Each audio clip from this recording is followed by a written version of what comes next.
Maître Jamani, pouvez-vous un peu nous expliquer votre implication dans le mouvement social du 5 février de 2009? Oui. Alors tout d'abord, il est évident que le mouvement de février 2009 est un mouvement qui, au départ, se fait à l'initiative des syndicats, mais qui très vite dépasse les frontières du syndicalisme. C'est une vraie révolution. C'est pas une simple révolte. C'est une vraie révolution, mais pacifique. Le peuple martiniquais s'est mis en marche, non pas simplement pour demander 200 € ou la baisse des prix, mais pour casser le système post-esclavagiste de profitation qui a été mis et où on avait réparti les rôles. Avant, durant l'esclavage, c'était le maître et puis toute une catégorie de gens intermédiaires, de commandés, il y avait les mulâtres et puis en bas, c'était le bas peuple, c'est-à-dire les gens comme moi. Après l'abolition de l'esclavage, on a certes cassé le système esclavagiste, mais on n'a pas cassé le système d'habitation, où en haut, il y a toujours, entre guillemets, cette fois-ci, je mets des guillemets, le béquet, parce que le béquet aujourd'hui, sans être concurrencé, disons qu'il y a un nouveau béquet qui peut être chinois, qui peut être indien, qui peut être nègre, c'est le patron profiteur. Quand je dis profiteur, il n'y a qu'à voir les prix, justement, la structure des prix pour voir que certains exagèrent. Ce n'est pas le cas de tous les patrons. Moi, je suis un petit patron, en tant que chef d'un cabinet, d'une petite entreprise. Je suis un patron et je ne m'estime pas un profiteur.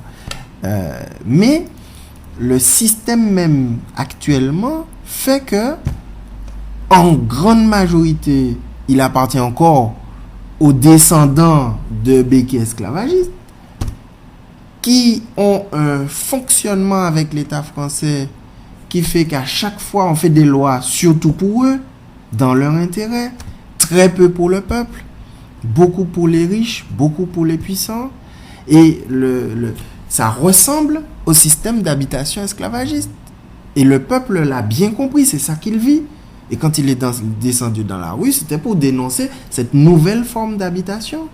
Et qui il a trouvé pour porter sa parole?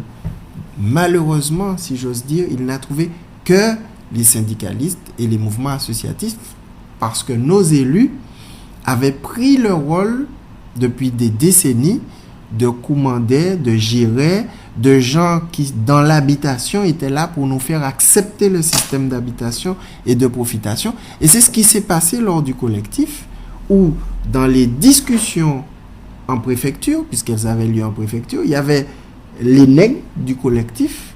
Quand je dis les nègres du collectif, il y avait des blancs aussi parmi nous, ça, on oublie de dire ça. Mais en gros, il y avait le bas peuple, et puis en face du peuple de Martinique, il y avait le préfet entouré des élus de Martinique. C'est-à-dire que ces bougs-là étaient contre nous dans l'organisation même de l'espace. Donc c'est normal que si dans l'organisation de l'espace, ils sont contre nous, dans la réalité du travail qui est fait, ils ne faisaient pas partie du collectif, donc des représentants du peuple pour cette révolution-là. Donc c'était normal que ça aboutisse à des résultats moindres que ce que le peuple attendait. Parce que le peuple voulait que ses élus soient avec lui. Les élus ont dit non, je ne me mélange pas. Ils ont eu tort, ils ont eu raison, c'est l'histoire qui le dira. Mais on a loupé quelque chose de formidable, c'est si les élus avaient été avec nous. On a cru un instant que certains étaient avec nous. Déjà, l'association des maires a eu un rôle très important.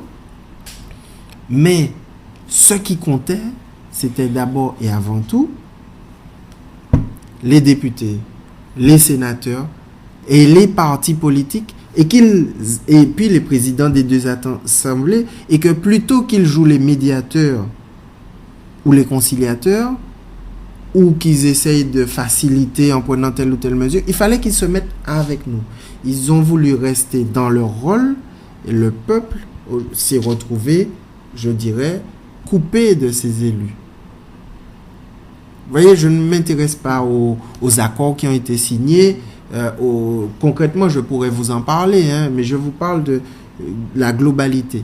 Parce que pour ce qui est des accords, mon rôle, j'étais pas membre du collectif, j'étais avocat du collectif. L'un des avocats, puisqu'on était plusieurs, même si j'étais l'avocat principal, celui qui était là le plus souvent et qui participait à la rédaction du plus grand nombre d'accords. Mais en gros, notre travail, c'était de sécuriser la rédaction juridique, d'accompagner la rédaction juridique, de préparer la rédaction juridique en prenant connaissance ou en participant aux négociations, de façon à ce qu'on ne signe pas un truc qui n'aurait pas de valeur ou d'effet.